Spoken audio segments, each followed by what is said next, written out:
So is the font size sufficient? Okay. More than sufficient or more than? Okay, all right, good. Okay, so this is kind of a strange title because we had a project going on for the application of the moment SOS hierarchy to a tensor problem. And, it was in the works, and a result was found after the name was announced. So now, we can find out the new name as we go. And I'll give a short outline, and then we can get started. So first, we'll talk about a tensor problem. And the use of polynomial optimization for it.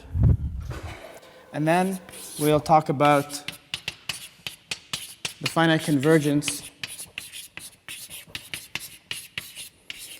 of the moment SOS hierarchy. And then third is I'll talk about this recent result, which has something from differential geometry or Morse theory. So that's kind of a curveball for this conference, but it's okay. It won't be so bad. Okay. So we're interested in a tensor A, which has real inputs, and it's of order m. So I don't make any assumptions on it, other than the fact that it's real. And our problem is to find the best rank 1 approximating tensor, chi. So this is to say the minimum of A minus chi such that the rank of chi is 1. Okay? So this is our tensor problem. So this is kind of like a maximal singular value of our tensor. So this is a simple object for something that can have a very high rank, as we've learned about. Find the best rank 1 approximating.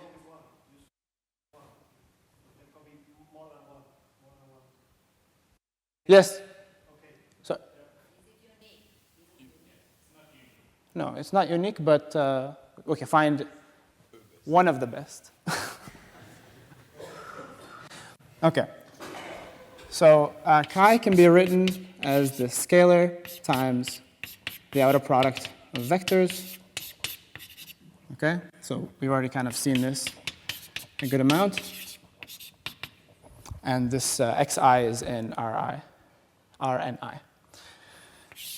Okay, so without too much work, we can transform this problem into a polynomial optimization problem where we maximize the absolute value of f of x such that x, which is this tuple of vectors, is in the product of unit spheres. Okay, so this is basically by taking the, making these have norm 1 and putting all the weight into here. So now I can write the sphere as, so this, I'll say n, and this n should be the sum of all the ni's.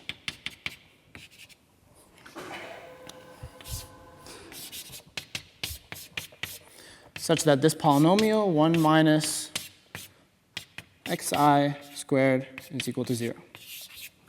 So then this we can think of as the vanishing set of all the v's, which I'll just write a shorthand like this, and this is in Rn. Okay? So this is now our polynomial optimization problem, and this polynomial is coming from this trace norm, okay, where we have indeterminates as the entries of chi. And in this case, this f is multilinear. So it's degree 1 in every one of these vectors, And to get rid of the absolute value, we can always also consider a multi-quadratic polynomial. So we're kind of interested in something that is roughly like multi-homogeneous, where you have it's homogeneous in each one of these vectors. Okay? So to use the moment SOS hierarchy here, What is F? so F is a polynomial coming from this norm. Okay? So its variables will be the entries of chi, and its coefficients will depend on our tensor A.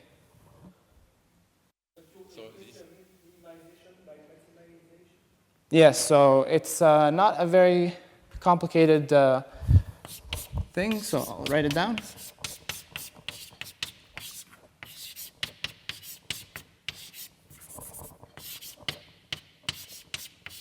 Okay, and then we have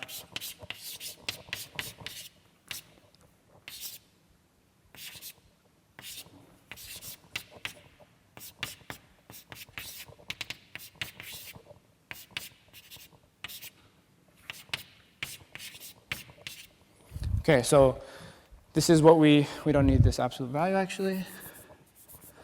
So expanding that norm looks like this. And now we can see this as a maximization problem on alpha. Okay? And the minimum value is at alpha is equal to this inner product.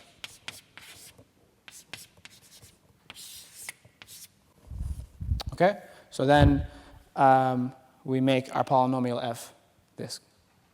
And this is just the trace norm, and then So this is F. this is f. But this is where alpha is. Yeah, so then we look for this value, and that will be the value that we put out front, alpha. And if we extract the minimizer when we solve this problem, that will be these points, and that will give us the rest of chi. Okay, so is the reformulation okay?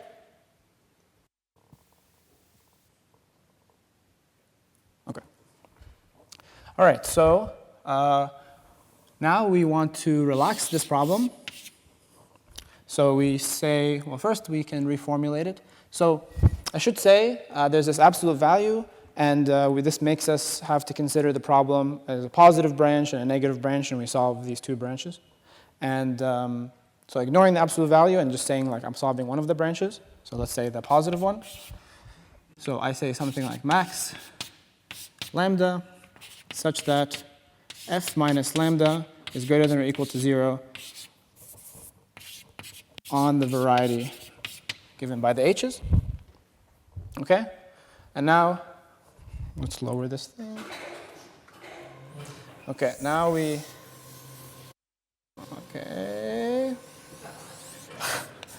we relax this problem to say that we find the maximum lambda such that f minus lambda belongs to the sum of squares cone plus the ideal generated by the h's. So these are SOS polynomials, sums of squares, and this is the ideal. So if this thing is in here, it's pretty clearly non-negative on our variety. Okay? But now this is still infinite dimensional because you have a degree that can go on very high. So we truncate the degree to 2k here and here. And then we call this value f SOS k. Okay? So now this, So now this is giving us what we call like the SOS hierarchy. And the dual of this is the moment hierarchy, which, sorry, Philip, we're not going to talk about today because of time. Okay. So now we have a classical theorem in real algebraic geometry by Putinar, which tells us that if there exists a real number, r, such that r minus the norm of x is in this sum. Okay, we call this condition Archimedeanness. So Archimedeanness. Oh, so long. Okay, so I won't write that again. But yeah, so if this is satisfied, then f being positive on the variety implies that f can be represented as a sum of squares plus an element of the ideal. Okay, and as you notice here, it's a strict positivity, and this means that eventually, given some high enough of a degree, we will reach our minimum value, which we should give a name. Let's say is f min.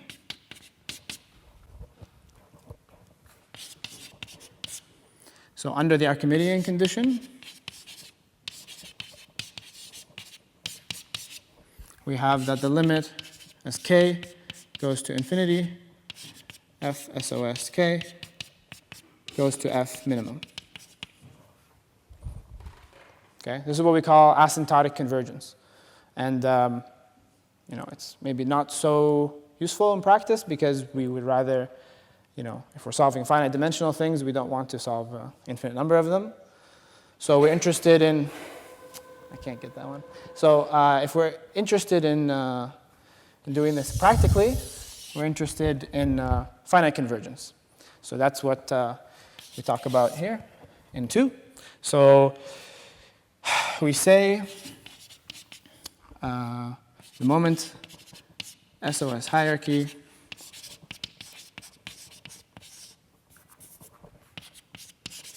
has finite convergence,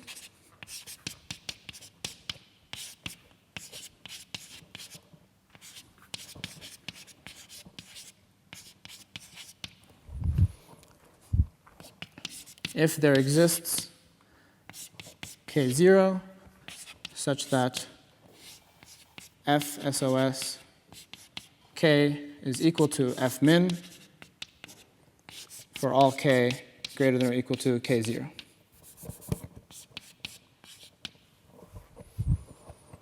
And our result is that this problem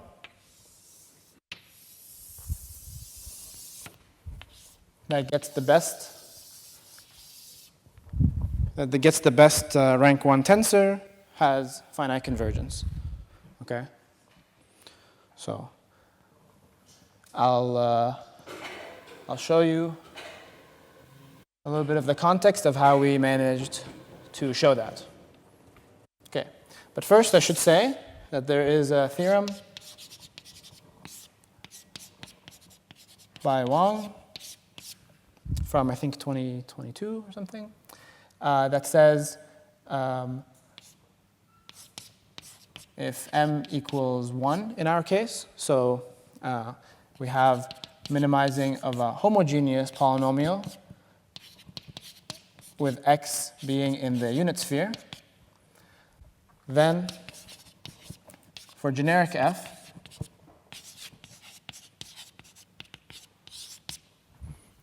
we have finite convergence.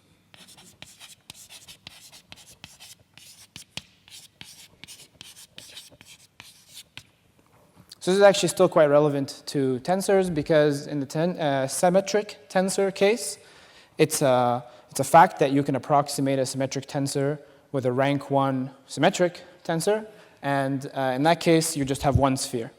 Okay.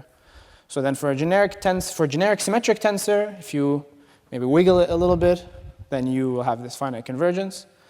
And what we show a similar thing where now for a generic multi-homogeneous polynomial, we get this finite convergence. Okay.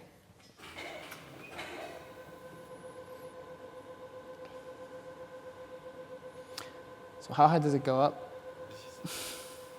All the way, Paulos? Okay.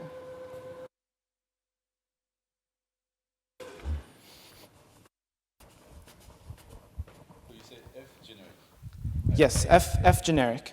But so f, the coefficients of f, okay, the coefficients of f depend on a directly, right? So then it holds for a generic tensor if it holds for a generic f. And we mean, so generic we heard a lot today, and for Wang's result, it's outside of some hypersurface defined by a polynomial, and for us, it's also Lebesgue measure 0 set.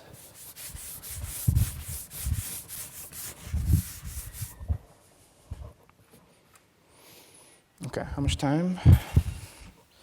All right.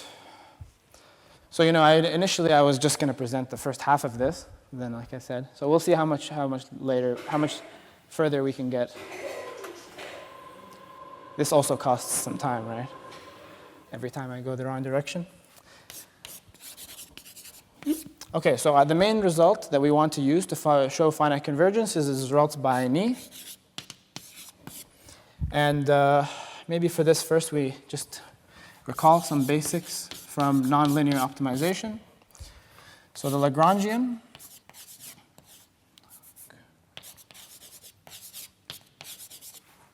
of our problem is given by L equals F minus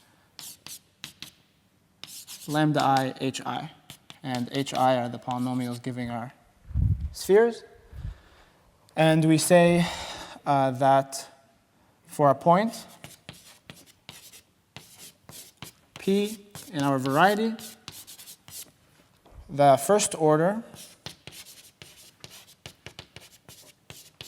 optimality condition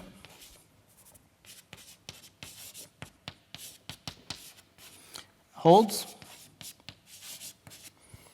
if there exists lambdas, so these are like the Lagrange multipliers, such that the gradient of L is equal to 0 when we plug in these lambdas. Okay? And now the second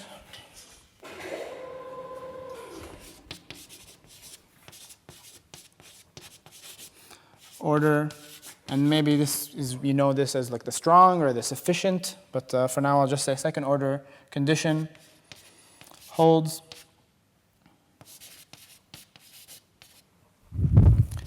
if the Hessian of the Lagrangian is positive definite, and these v's that I input here are going to be in these perpendicular spaces to the gradients of the constraints at P. Okay. So it's kind of technical, but I think we've all seen it at some point. So this is kind of like our first derivative test, and this is kind of like a second derivative test, but for constrained optimization. Okay, so now we can state this result. So now if we have Archimedeanness, and for all global minimizers,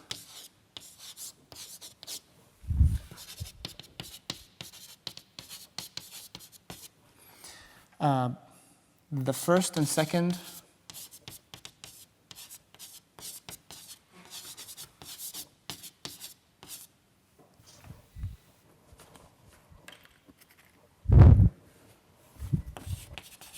optimality conditions hold,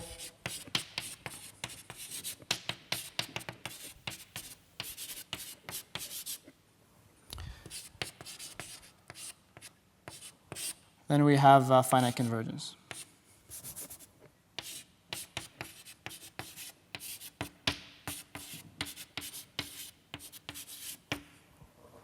Okay, so this result of Ni is maybe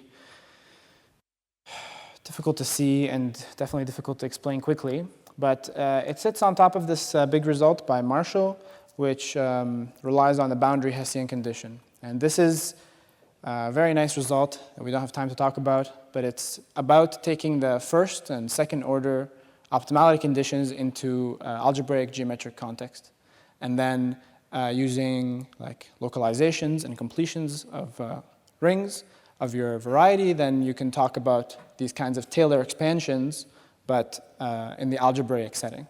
Okay, so that's explained nicely in Marshall's book.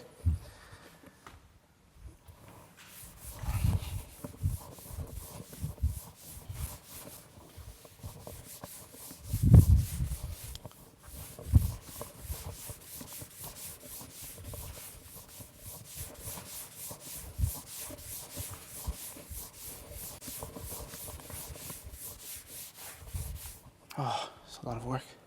Okay, so now in the last few moments, maybe we can just talk a little bit about how we actually showed this. So Wang's result, he uses these kinds of commutative algebra, projective elimination theory results to build this polynomial, and then outside this polynomial vanishing space, we have finite convergence. But this didn't quite work for us. So this multi-homogeneity condition is quite restrictive. Like you really don't want to lose this structure of it because all the variables are going to show up in every term. So it's hard to eliminate things easily. So we go to the context of differential geometry. So just to make things a little bit neater, maybe I will say N is our vanishing set. And now we think of F, which goes from N to R as a smooth function. Okay, it's much better than that, but whatever. And then we look at the differential of F at a point. So P lives in here. And this goes from the tangent space to the tangent space of the codomain. And this is just R. Okay? And if you recall also, we have the cotangent space.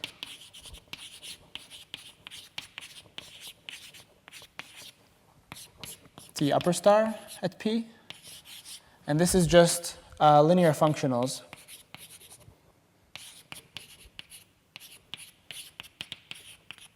On the tangent space.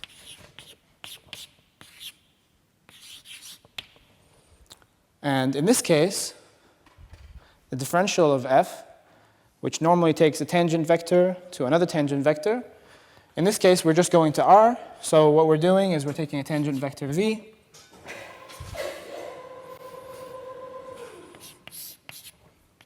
And basically just taking the directional derivative. So this is also just a linear functional, right? That's not really so, not such a crazy observation. Okay, but now we are interested in showing this finite convergence, and we want to do it for a lot of these input space, right? The input space here is the coefficients of F's. So we look at that space. Okay, so we say, so I let, I don't know, it's not really a definition, but let's say RC is the coefficient space of multi-homogeneous polynomials. And then we say we have to give them some degree, D1 to dm. Not that that's so important. Okay, and now we have to do some work to translate the polynomial optimization language to the differential geometric language. But then we can use this big result that is by Sard, Morse, and I think at least one more person, but probably more. And I'll just state this sort of nice results from differential geometry, and I think we'll wrap it up. Okay, so this is kind of just a little technical. So we have a few assumptions. So for all our points in our vanishing set, we define this capital F to go from the space of coefficients across Rn to R. And this takes a B and a point P, and it takes it to little f B, and this is just a multi-homogeneous polynomial of these degrees with this coefficient vector, and we evaluate it at P. And then we want our little c here to be greater than or equal to the dimension of our thing, our vanishing set, which, by the way, is n minus m. And this is definitely true since there are a lot of these multi-homogeneous monomials, so we have a lot of coefficients. Okay, and now, so these hold quite easily, and then we need that the map capital phi, which is at a fixed p, which goes from RC to the cotangent space and sends B to this differential, which we talked about here, saying that it is linear functional. So we want this to be surjective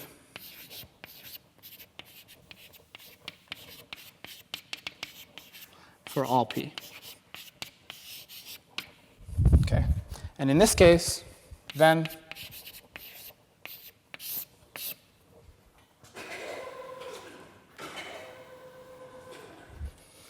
let's say the second order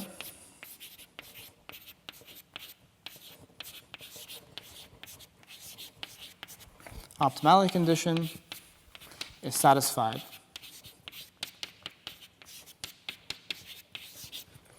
for all minimizers of F.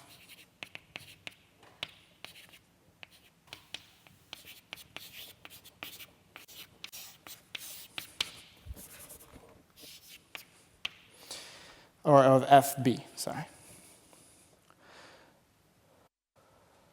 Outside of Lebesgue measure 0,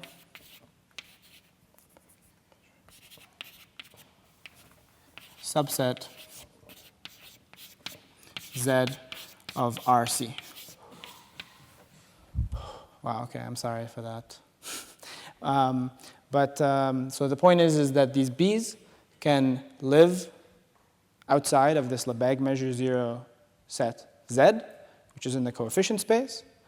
And if we show this, three conditions, which really is just the only work is to show the third one, then we have that the second order optimality condition is going to hold at every minimizer. If it holds at every minimizer, then we can use this theorem of Nies to show that finite convergence holds for our problem. Okay?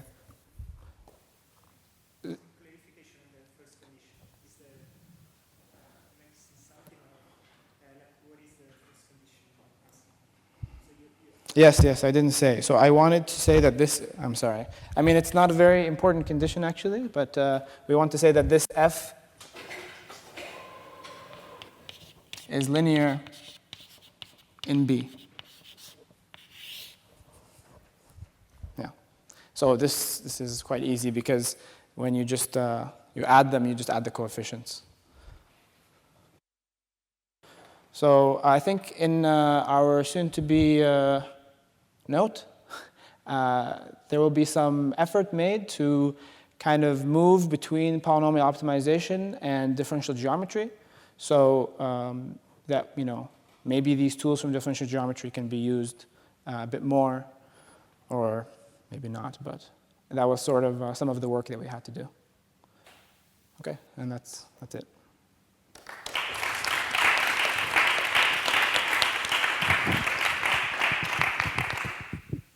questions?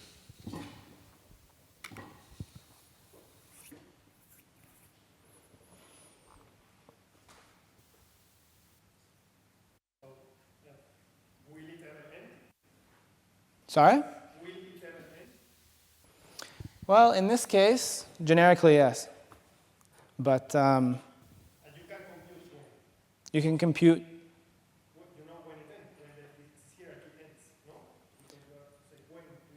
Yes, so the when is in brackets, right? So there's some work that was kind of motivating for this one, which is when it will end. So in general, we don't have a specific number or like a bound on it, but we have a rate at which it converges.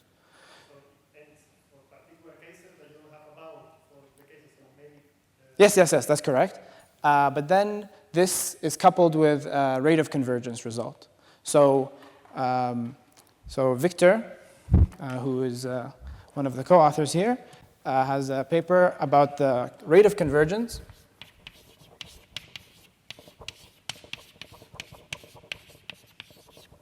And this is going to be of order 1 over k squared with some constant that depends on the dimension or the degree.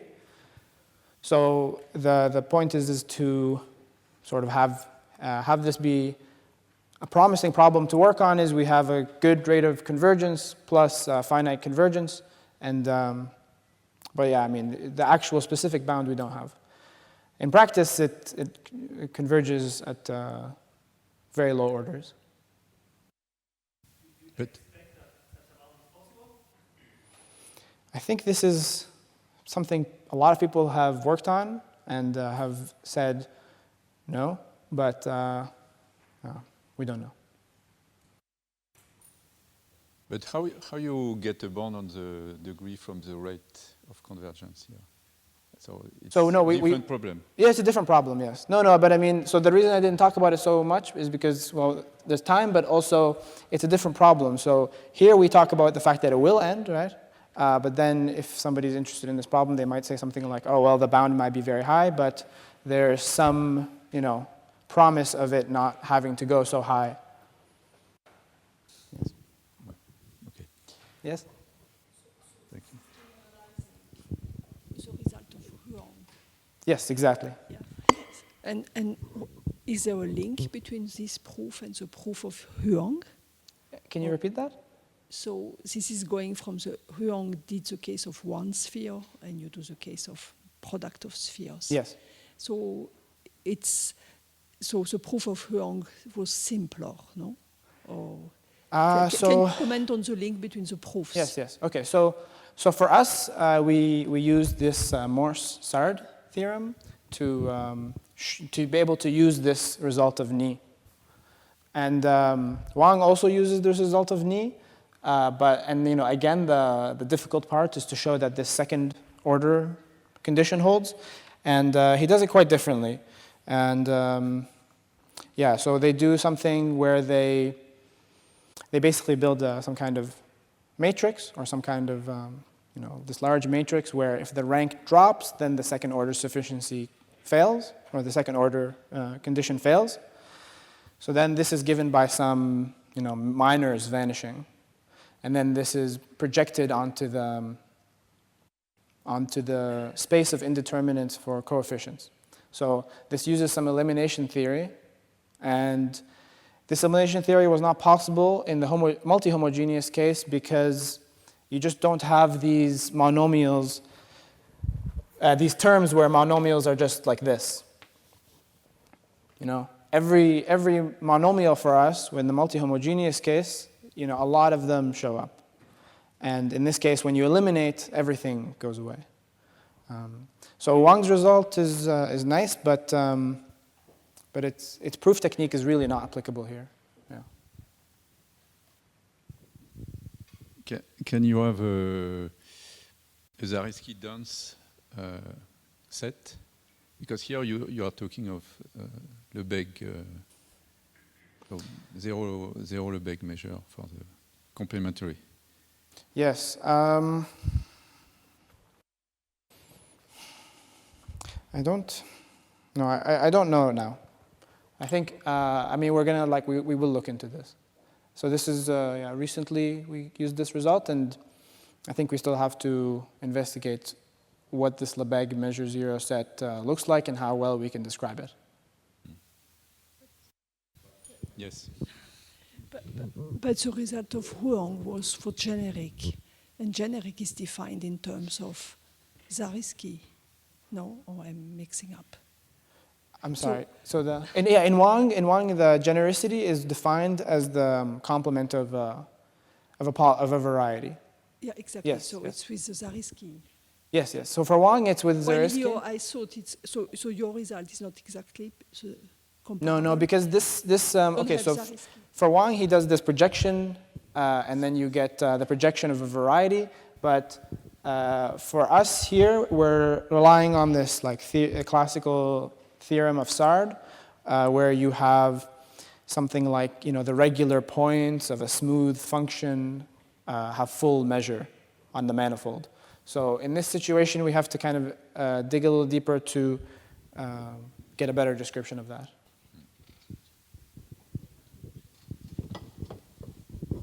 But maybe I'm wrong, but I think if you have here a Lebesgue zero set, and at the same time it should be semi-algebraic, if I'm not wrong.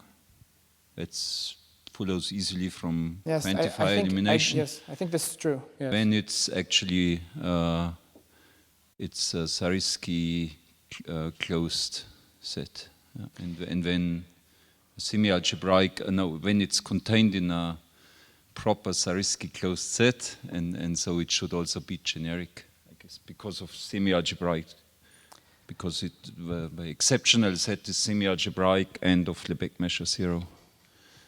Yes, I believe this is true. I think I'm just not ready to promise it on camera right now. Yeah. Okay, thank you. So on these good words, we close the session.